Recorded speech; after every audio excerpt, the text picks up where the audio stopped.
Bodo Weber, tajnost dijaloga Srbije i Kosova izaziva nove krize.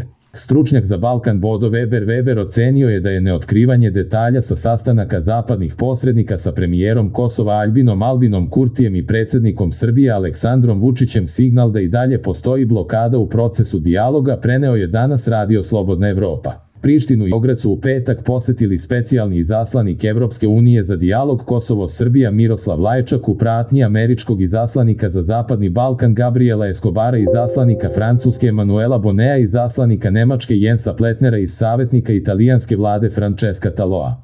Tema razgovora bio je predlog EU za normalizaciju odnosa Kosova i Srbije, za koji su posrednici sa Zapada istakli da očekuju više razumevanja Prištine za mogućnosti koje predlog nudi.